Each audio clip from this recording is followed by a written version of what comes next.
Lá geal airigh in Ordmhic Nasca, agus seachtain na Gaeilge ó Ceiliúradh ag muintear an bhaile. Iniu tan imach dearnach a gin den féile a tar síl an Ordmhic Nasca fan seachtain na Gaeilge agus is scéalaíocht, seo scéalaíocht de le Ababú den na páistí agus an rudatá a gin aniu is seo atá dhearthangach. So tá páistí an seo an arthala Gaelic riamh agus páistí eile atá Gaelic mar teanga buala acu.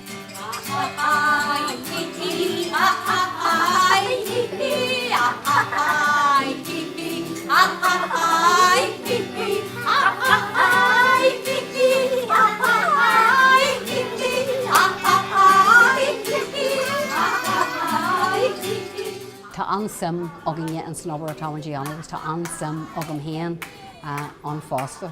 Tá muidir cinir chumarsaid tá éistúir a deanú cumarsaid leis an loch fehanna agus leis na páistí agus na tuismóirí agus céann sé sin fásta go bhfuil rudí ag an tarlú tá rudí ag an beo a tarlú idir an bhirt agus sin mar bhíon ar gcuid céidrúh a lig is cuma céimmuid agus sin an taon fáhfuil muid beo bhíarne chun céidrúh bhéh na daine eile agus is nósreacht é tá mé clachtaí rudí agan a tá coitianta ach forrasta céilú fásta, so sin an bhfuil sé Tharbh teachta.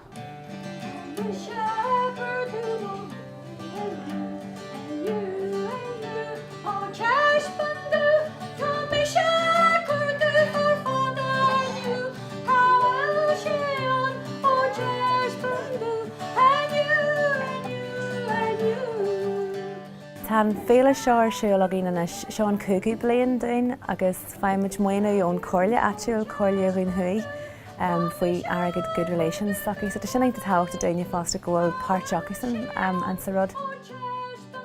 Tá sé aonanta táhachta ó thaobh na pobl na Gaeilge atá na gcónaíonn seo go maithimid go bhfuil muid sáice sin stoithéan céadrad ach fásta deanna Virginia an féile sa bhela has go méid sé ag foscail sin rud amach do riine eile, agus tá sé aonanta táhachta daoine seo an Ordmhic Nasca de réir an daine arbh go raibh ghfuil an cathrú chuid den na Gaeilgeoiríonn seo ó chuile protestúnach.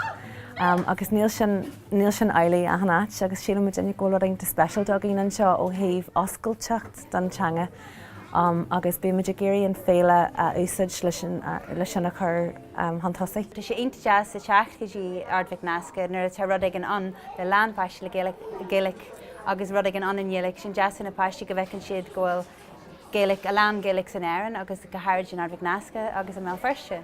So sin rud special to doine agus tá sé gach blion bhain sé gur níos fearr agus tá níos mó daoine teach, so bhí sé jazz go feiceáil an méid páistí amháin a bhain dú las. Hi! What do you think you're up to? Well, tell me again, go trasna. I want to get to the other side, if you don't mind. And grúga kirana bhíon.